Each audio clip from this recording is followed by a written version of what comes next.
Hello, welcome to another session of Learn with Veer Sagar.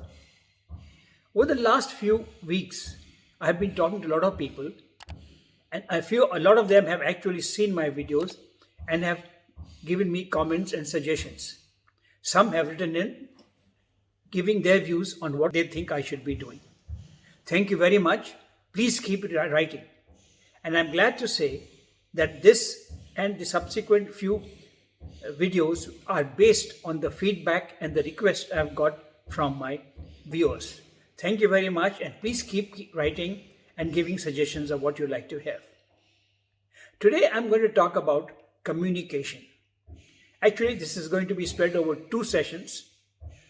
Today's session would be the need for communication, and the next session would be how to communicate, what to communicate.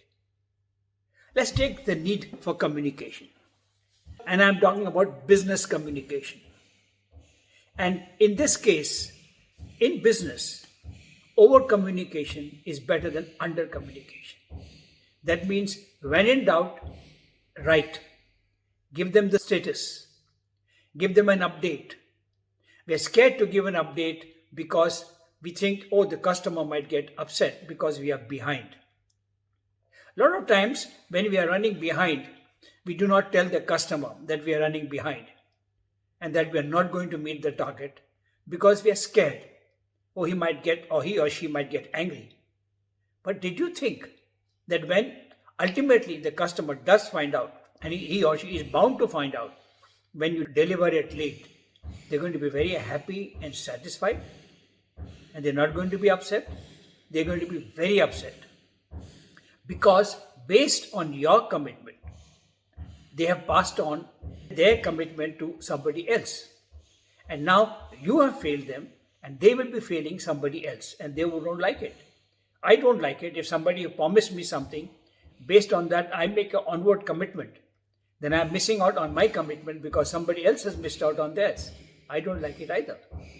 So at this stage, the best bet is to communicate. Write to the customer and say, look, this is the status. We estimated this time, but it is going to take longer because of this reason. However, we are taking the following steps to try and make up a bit of it, but it's a heads up to you that we might be delayed. We might be delayed by whatever, 1 day, 2 days, 1 week, whatever it is. The customer would appreciate that. Most of the time when I have done that, my customer has written back, thanking me for giving them a heads up. There are also times when the customer has blown the top off and said, I don't care about your problems. I really don't care. I have to get it on this day or else. And I'm not going to tell you what else the or else was. But there was a very strong or else. And luckily, my manager sat down, saw the mail, and he said, don't worry, sir. We will not let it happen. We will work extra and make it up. So we did. Because what it did do when we gave the communication was, it told us that if we do not meet the deadline for whatever reason, right, then the consequences are very severe. If we had gone along as we had originally planned, then we would have been badly hit. The customer would have been hit as well, but we would have been badly hit. So it's always better to tell the customer. I've had a case recently when a person has not been responding. The customer kept sending messages, he's not responding. I sent messages, didn't respond. So finally, we sent somebody to his house to find out what's happening. Is he okay? Is there something wrong? Why is he not responding? We found he's okay, he's working, and he's working very hard.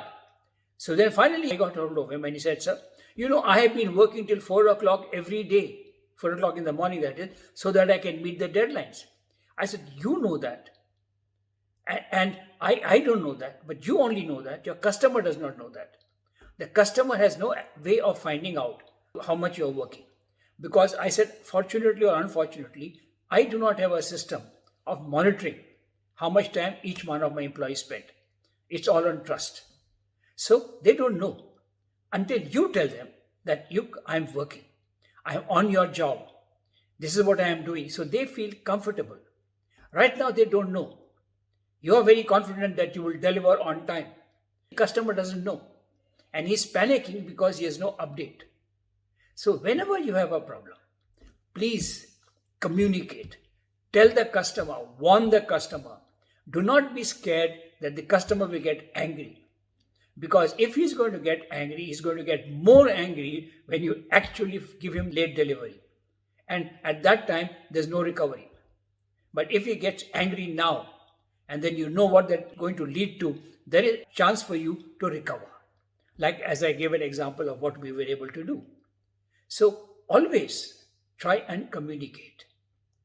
When you get a message from a customer, a mail from a customer, a job from a customer, immediately respond and say, yes, I have received and we are on the job and we will do this in this many days. So the customer knows you have got the thing and the end is going to be taken care of.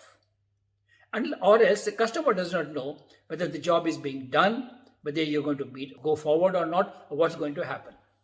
And I'm sure you have the same experience when you are expecting from somebody, anybody, any job. If somebody promises you a particular delivery on a particular date, and then there's total silence, there's no update, you get very worried because if on the last day you are told, I'm sorry, but we couldn't do it because XYZ happened, then you are stuck. So my suggestion always has been, over communicate, keep telling, give an update to the customer. Also that way you keep the lines of communication open, your customer gets more and more involved with you, and therefore you build a long-term relationship. Write to the customer and don't waste your time writing, I hope you are all fine and best of health, etc., etc. Just say status as follows. Right? Whatever you do, 1, 2, 3, schedule date, on track. Schedule date this, likely to miss by so and so day. However, following action being taken to make up. So that kind of stuff. Or you can say, please give us some priority so that we can do the more important jobs ahead and not take up sequentially as they come in. So you then get your customer also to participate in your problem. So to sum up, when you are dealing with customer, always communicate. Give him an update. Give him a heads up. Okay, this is likely to happen. If you have an issue, raise the issue. So I have this problem, right? And I expect this resolution. Do not assume that since you're working hard, the customer knows you're working hard, and when you ultimately delay it, he or she is going to be very understanding. With that, it's Veer Sagar saying thank you very much and look forward to seeing you again next week on what to communicate. Thank you very much and have a good day. Bye.